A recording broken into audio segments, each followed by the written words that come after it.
Hello, Bikiri, can you hear me?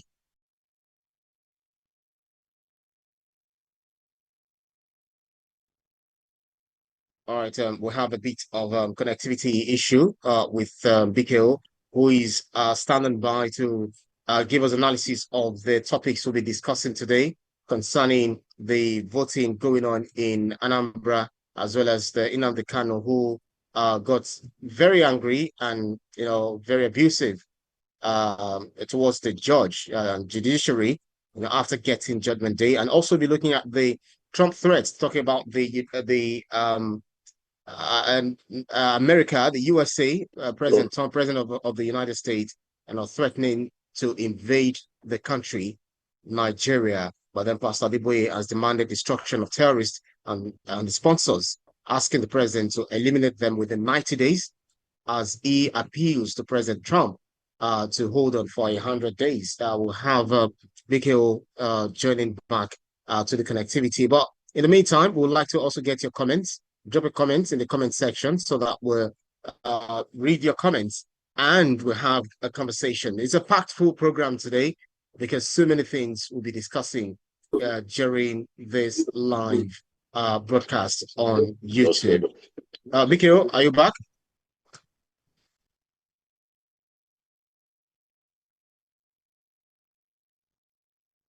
Hello, BKO, I think you're back. Okay, let's get your comments, from the comment section on these topics. There's so many things to talk about. I think we have BKO back now. BKO, can you hear me? Yes. Fantastic. Let's start off with the ongoing election, the governorship election in Anambra. Much talked about. We have 16 candidates who 16 parties fielding their candidates for this election. But we do not know what your prognosis, for this election is, because looks like the results are beginning to trickle in. The last time I checked, it's almost 50%, if not more than 50% results uploaded to the IREV. What do you make of this election so far? So far, 5,044 results have been submitted out of 5,720. INEC Arab portal as at 5:48 p.m. had 88.18% of results already uploaded. There has been no report of violence or intimidation. The civil society situation room is already commending the process with 55,000 security personnel deployed for the election. Security has been very good, but there are reports of vote buying and no reported incident of beavers malfunctioning so far. The Labour Party candidate lost in Peter Obi's polling unit. The Labour Party candidate lost his polling unit. Then the Labour Party, AAC and others, they are alleging vote buying in the election. So I can, at this point, project a comfortable win for the incumbent governor of Anambra State in the election. On journalist angle yesterday, I made the point that I do not see any change happening, which is was a way of saying, look, Soludo will not be unseated. And that is what we are seeing with 88 points.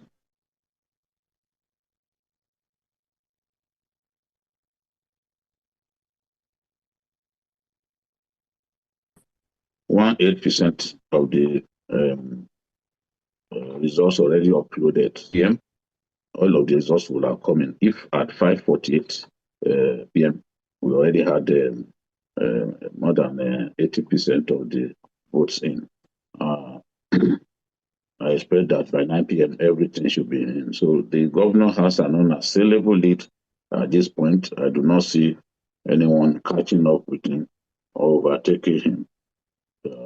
But we are still awaiting the rest of the results. the APC candidate, Tukachukwu, won comfortably in his polling unit.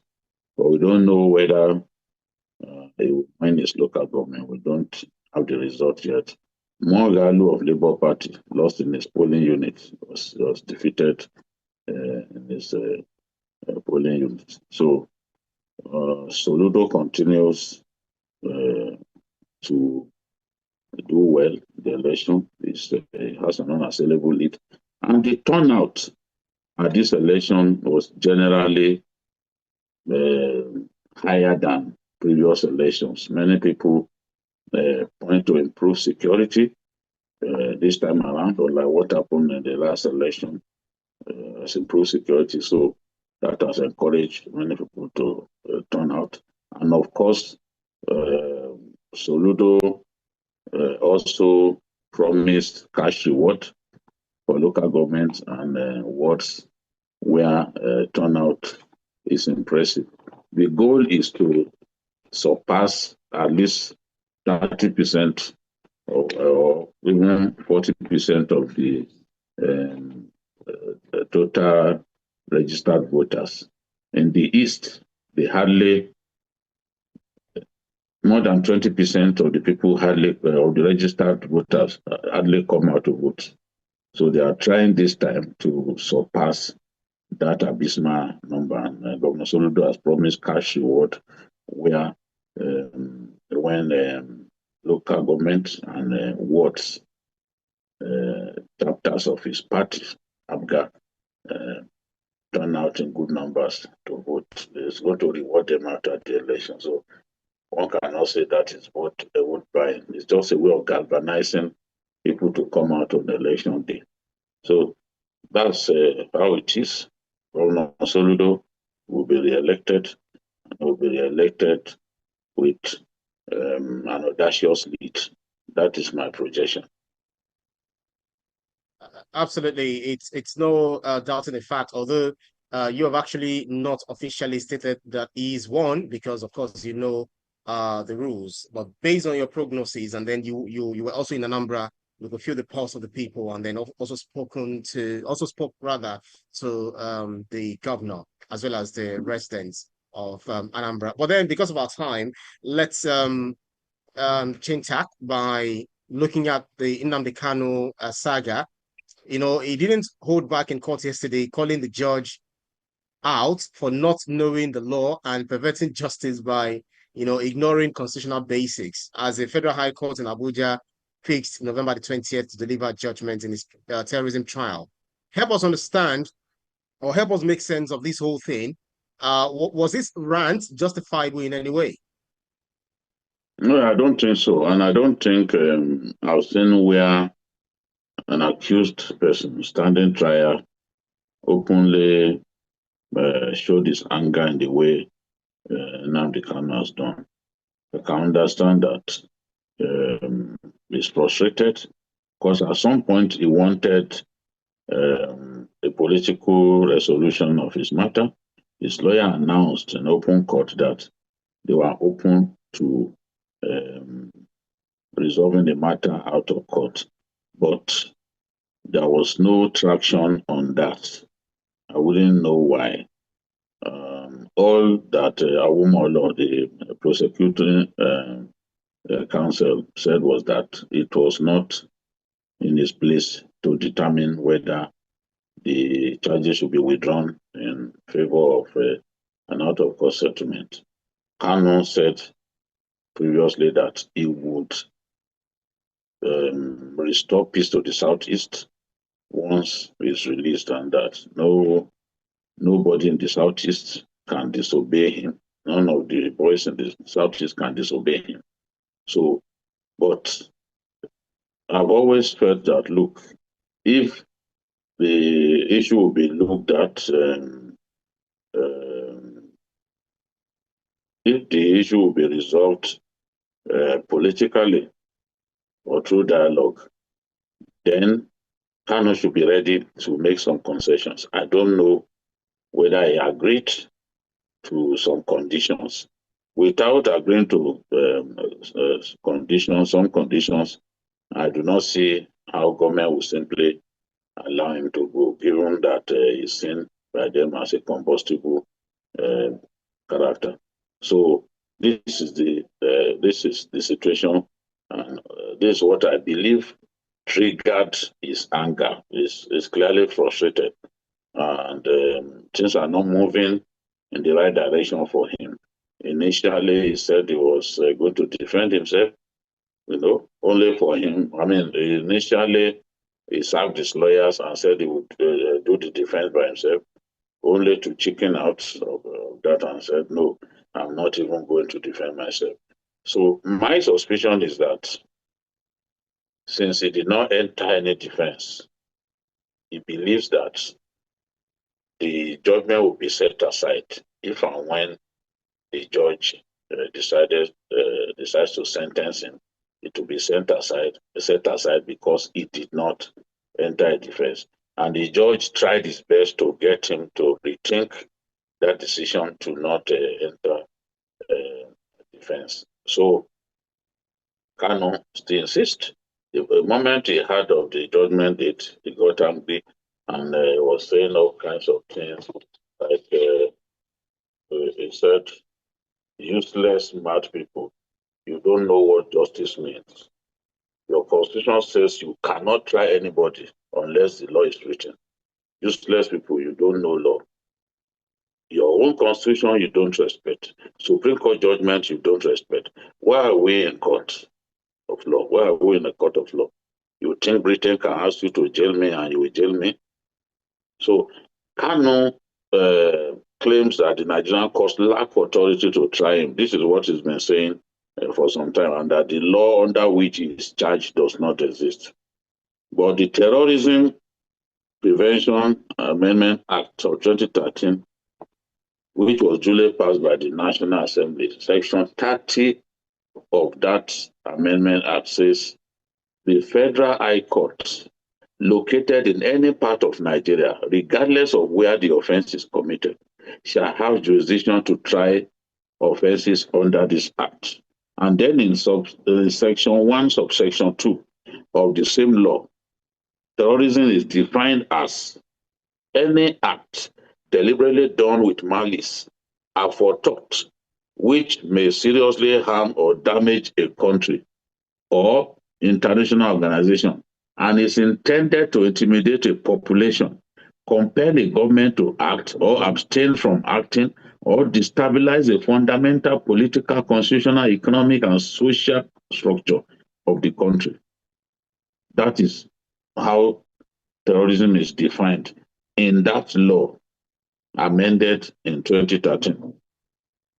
In May 2022, the Terrorism Prevention and Prohibition Act replaced the previous versions of the terrorism law and merely consolidated them.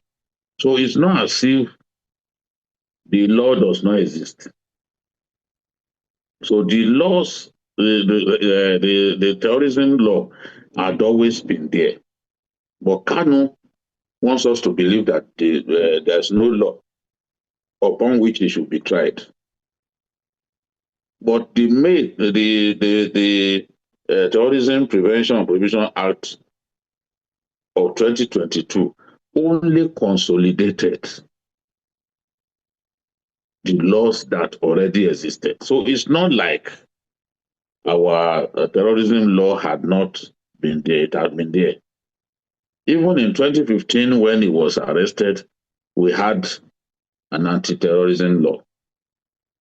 We had a law against terrorism, and he's being charged with terrorism and treason. So all along, I think that he looks like somebody who has resigned to fate, because once his no case submission failed, it's once an accused person moves a motion of no case submission and it fails, it is extremely injurious to that accused person's case. Because once your no case submission is set aside, or is overruled by the judge, the judge will proceed to tell you to go ahead and enter your defense. And you will have put a substantial portion of your defense in that no case submission to say, look, you cannot try me. You have no reason to try me and another. So if that is set aside, it is bad omen for any accused person. Are you listening to me? Okay. It is bad omen for any accused. It is bad omen for any accused person. So some of the issues that Nnamdi Kanu even brought up on the day he first said he was going to defend himself, those cases had been decided by the court when he filed a no case submission. Those cases had been decided against him. They've been resolved against him. And then the issue of his the medical report that the enemy brought forward. Kanu insists that that report was fake. But that was not canvassed on the day that the report was brought to court by his lawyers. So the court already took a decision on that by admitting that report in evidence. So once it's admitted in evidence, how does the court now go back to undo what it had done and then say, oh, the report is fake? And it points to the fact that the Court of Appeal actually set him free. It's true that the Court of Appeal set him free, but what is also true is that the Supreme Court quashed that judgment of the Court of Appeal, which was in favor of Nnamdi Kanu. So to continue to argue that you should be set free based on the fact that the Court of Appeal ordered your release makes no sense, especially given the fact that the Supreme Court had decided to void that same judgment. So this is where we are. Ideally, I would have loved him to defend himself, get the lawyers, good lawyers to defend him. He can make a difference. Even if he gets sentenced, a good showing by his lawyers could cause his sentencing to be light, could lead to light sentencing, you know. That's right. But he has decided to forgo all of that, forgo his right to be defended. Sure. Yeah. And I just wait. So judgment is set for November 20. And where you fail to defend yourself, the case of the prosecution will be used to decide your matter. The arguments put forward by the prosecution will be used to decide your matter. This is where we are on Nnamdi Kanu's matter. That's right. Chidi Okonkwo says, man, Kanu has got a point. Calling that judge useless might be harsh, but after years in detention without a fair shake, who would blame him? The judiciary has been dragging this since its 2021 extradition. Aisha Ibrahim says, totally disagree. Kanu refused to defend himself, so the court had no choice but to set judgment day. Blasting the system just shows he is desperate. We've seen this with other separatists. History repeats from Biafra days. Emeka also says, this outburst exposes how politicized our courts are. Remember the NSAS trials, same vibe, ordinary folks get screwed while big shots walk. Fatima Bello says, challenges ahead for sure. If judgment goes against him on November 20th, it will spark more unrest in the Southeast. Ngozi Eze says, historically, this echoes the unfair trials of the 1980s. Kanu's rant is a cry for equal rights. But vis-a-vis, but challenge is, how do we balance security without alienating communities? It says, tough one. Abanji Okesoto says, Kanu failed to show any sense of remorse, and that has made political resolution of his trial quite difficult. Eko Akete one says, the trial judge is very fair to him. Well, I know we've been talking about political solutions, and I think I know that you have also advocated the same cause on behalf of Nnamdi Kanu and the entire uh, people, the agitators, generally for peace to reign. But if the judge, what's it called, hits the gavel on November 20th, do you think there will still be a window or an opportunity, or would this definitely foreclose the opportunity to have a political solution to this quagmire of Nnamdi Kanu?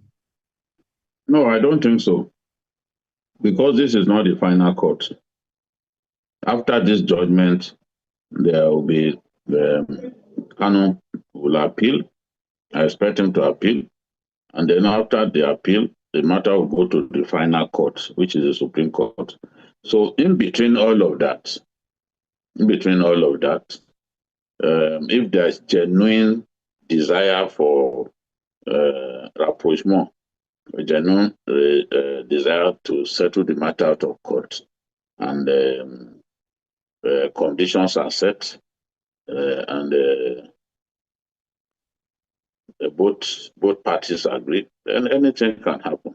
I don't foreclose a political solution at this stage, because it's just it's just the court first instance, as they are called. So still the matter will still be appealed. All right, then let us move to the next topic, which is the General Overseer of the Redeemed Christian Church of God, that's RCCG, Pastor Enoch Adeboye, urged President Bola Tinubu to act swiftly, wisely, and diplomatically in addressing the growing concerns about the alleged Christian genocide in Nigeria, that he should find a way to convince the President Trump to delay his actions for about 100 days, and then come home and tell our security chiefs to get rid of these terrorists within 90 days or resign. Mikhail, is the General Overseer suggesting that America would make real a threat? Then nobody at this stage can say with finality that this is what Trump will eventually do. Because in Trump, you are dealing with an unusual kind of president. Somebody who changed the Ministry of Defense to Ministry of War. Have you ever seen a president call the Defense Ministry Ministry of War? So Trump is not your usual your usual regular Joe, whom you can predict his actions. And he's been talking about this for more than 8 years. For at least 8 years, he's been talking about this. So he's kind of fixated on that matter. He believes that those statistics that indicated that terrorism-related deaths in Nigeria are more than 80% of I mean, terrorism-related deaths linked to Christians. Some statistics that Trump got indicate that more than 80% of those deaths happened in Nigeria.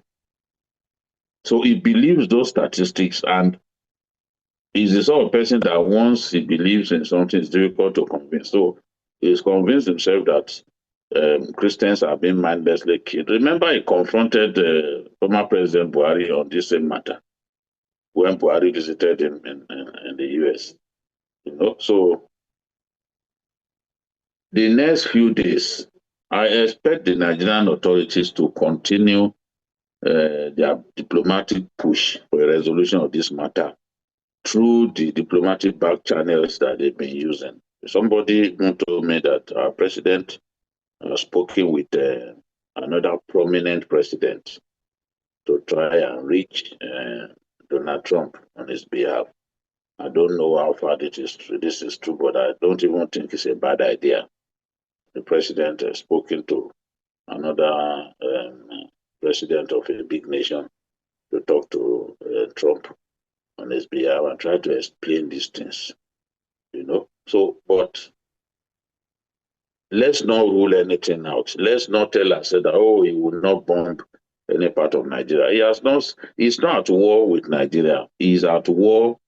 He wants to go to war with the bandits, with the terrorists, killing people in our country, killing, in his words, Christians in our country. And we hear that the War Department is already, they've identified sites where they can drop bombs and all that. So it all depends. If he makes up his mind that they should do it, then there will be some limited strikes carried out in some of those flashpoints. But what we are saying is that if he wants to do that, he should do it in partnership with Nigerian armed forces, not to unilaterally come into a sovereign nation and be dropping bombs. It came into Pakistan is an ally of the US, but they went into Pakistan and took out Osama bin Laden without telling the Pakistani authorities. You know, so Pakistan is a nuclear power. If they can go to that extent with a nuclear power, I can understand how Pastor Adeboye is feeling that, look, they can come here. No one should rule that out. And I think that it makes no sense to rule out the possibility of airstrikes being conducted in our country by Donald Trump. But what we are saying is we are a sovereign nation. America can offer us support to exterminate these non-state actors who are killing our people, but America should not unilaterally carry this out. For example, if they unilaterally carry out this kind of airstrikes and it kills innocent people here, just as it happened when they attacked Libya in the 90s, when they attacked Libya. Remember, they killed innocent people died in the process. So that's why Pastor Adeboye say, look, continue to pursue diplomacy, and he say move fast, move diplomatically, move wisely. We must take note of the fact that if America should attack us, China is not coming to defend us. Russia will not come to defend us. All the so-called world leaders will talk. They will condemn what America has done in the strongest terms. That's all they will do. Britain is not going to come and help us. No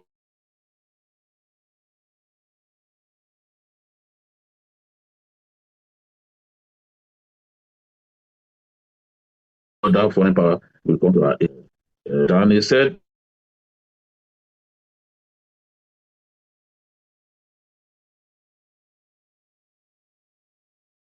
this is not a time to argue. It's not saying people are dying. I agree absolutely about the boy on this. Even during journalist hangout yesterday and the day before yesterday, I still made the point that arguing that, oh, more Muslims have been killed or more Christians have been killed in a nation where terrorists, bandits are killing people recklessly the way they are doing makes no sense. We have to unite as a nation. We must admit that we have a big problem that our leaders have failed woefully to address over the years. Killing people, more than 200 people in one day, on Christmas Day in Plateau State 2 years ago. And after that, they've launched other attacks in that state. Such mass killing of people should not be happening.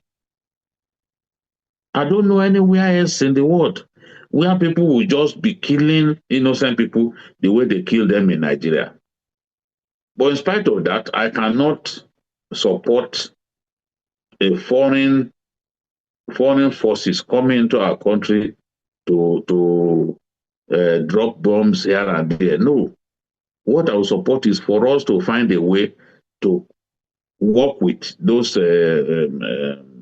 countries that are prepared to help us to defeat terror, not to unilaterally come and drop bombs.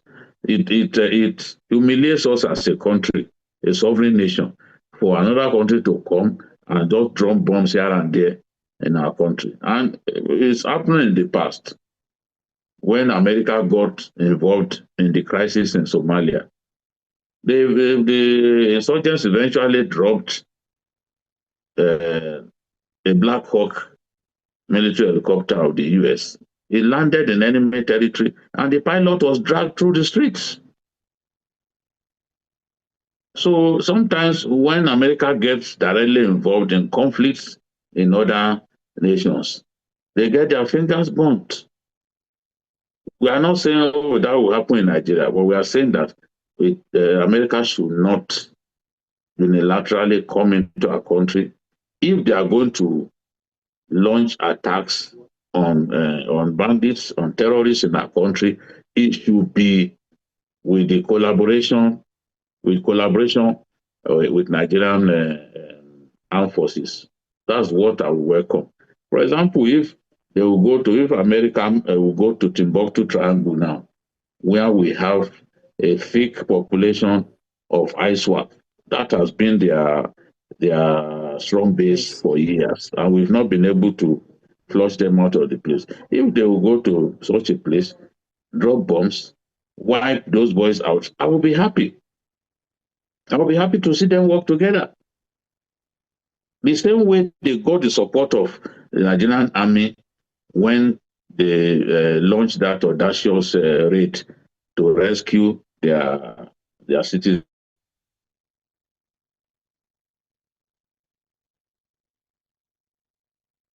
Yeah. Who was kidnapped out of cooperation, So, but to unilaterally come to our country, drop bombs. Huh? I don't want to see them come and drop bombs unilaterally on our country. I don't want to see that at all. Absolutely. Especially with those who are already saying that America is seeking for a base, somewhere in the Niger Delta, saying that is that where we have the terrorists. People are already coming up with different conspiracy theory that they are not interested in the Christian faith, really, or the Christian people, because if they do, why didn't they give some of the Christians who are applying for visa, that visa, make it easy for them to come in. They're also bombing Venezuela. In fact, it was also established that the boats that were bombed, those people, those casualties were fishermen who were fishing, but Trump claimed that they were drug pushers and they're also pushing to enter the United States of America. Just as you said, that America usually gets their fingers burnt, but at the end of the day, what they do is to apologize, say, yeah, we are sorry, we made a mistake. But let me quickly take two comments before I ask the last question. Olumide Adeyemi says, Pastor Adeboye is right on the money. Give those service chiefs 90 days or bust. Trump's threats are a wake-up call. We have inherited this mess from Buhari, and fake speeches like all is well aren't helping. Zainab Yusuf says, against this hardline, rushing in with ultimatum ignores poverty, fueling terror since 2008. Trump is meddling. That's sovereignty violation under UN rules. Remember Sahel ops backfiring, more civilian deaths incoming. I agree with BKO. Tunde Oguleye says, Adeboye's family tied to Tinubu adds weight, calling out bad advisors and that misleading IDP return claim is bold. Hawa Mohammed says, challenges galore, identifying sponsors without witch hunts, legally tricky under our Anti-Terror Act, relatable to Borno farmers paying bandits just to survive. Diplomacy with Trump might help, but Russia just talk. And let me take this comment. All right, no significant comments here. So, BKO, Pastor Adeboye said that he almost spoke last month rather, when he had the speech of President Bola Tinubu saying that all is well now, that displaced people have returned to their villages. He said the one who wrote that speech does not like the president. He said somebody wrote it, but it was the president who read it. And he's also said there are several people around Tinubu who are not telling him the truth. BKO, do you believe do you also believe the narrative that sometimes those who brief Mr. President don't always give him the accurate information? Of course, we've seen them make mistakes in the past, schoolboy errors, that the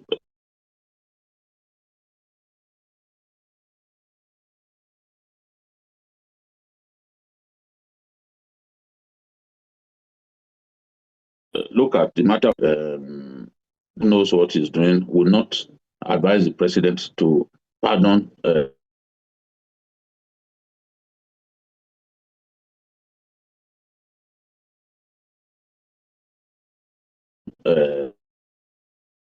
Drug pushers has to walk free, and some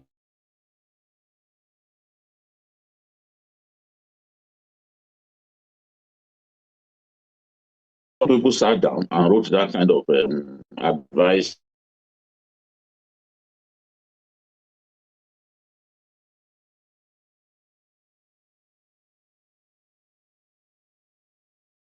Given to the president, bad advice given to the president. Agreed.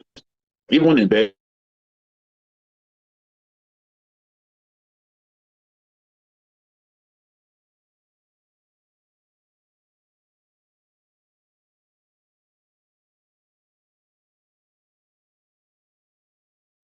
Right, I'm afraid we lost connectivity with Babajide Kolade, who told you, gets network halava, doing his own thing there.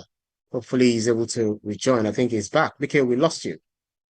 Could you carry on? You describe those mistakes as schoolboy errors, which should never be done by the advisors of Mr. President. The network is bad. That is always the case here at the Co-Atlantic. There's nothing. Yes, that's.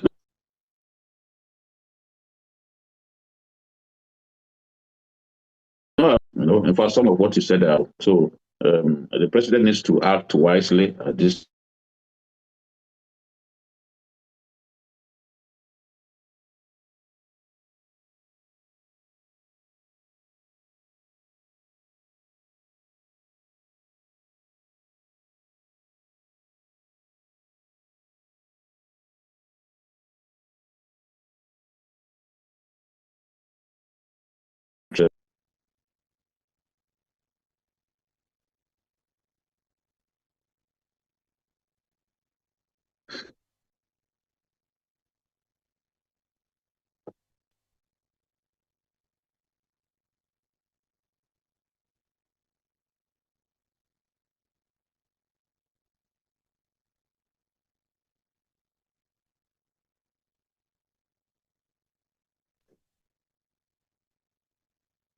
I can't hear you, Brian. Oh, sorry. I was on mute. I said we lost a bit of your contribution in just the last part of what you said. Yes, just a bit I said there's nothing that Baba Adeboye said that I disagree with. The service chiefs must be given the marching orders to exterminate the enemies of the Nigerian state. They need to work with a KPI, and if they are unable to deliver, they should be asked to go. That's beautiful.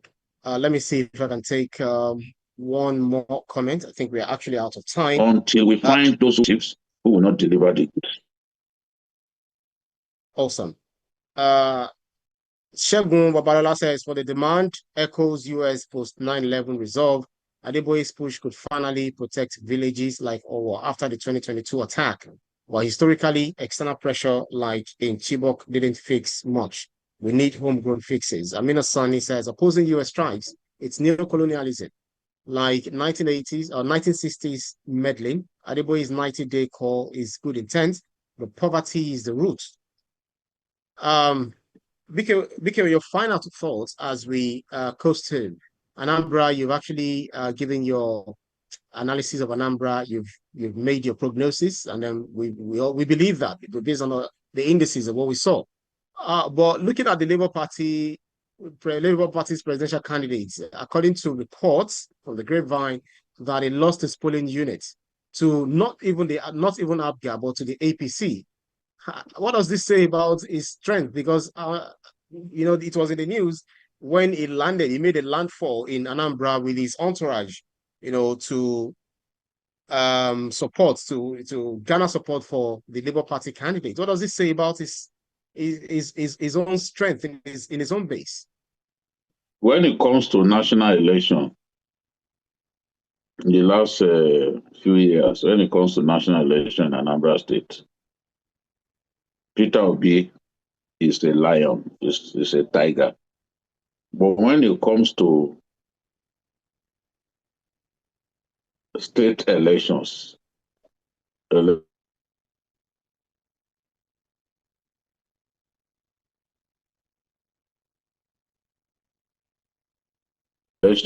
that has to do with just an. In the last, despite the fact that Soludo opposed him in the presidential election, he couldn't make Soludo pay by winning the House of Assembly elections in that state. So Soludo has always defeated him when it comes to their domestic elections there. So that's what we have seen again today. Even Ekunife, Uche Ekunife,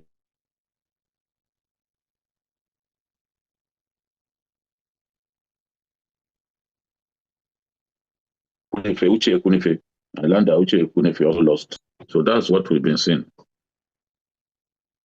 Well, interesting development. We'll keep monitoring events as they continue to emerge. Hopefully, we'll watch you tonight, on TVC News, for your in-depth analysis on the Anambra election. That's our show for today's edition of Issues with Jide. Special thanks to you, Baba Jide Kolade Tutoji, for those insightful analysis as always.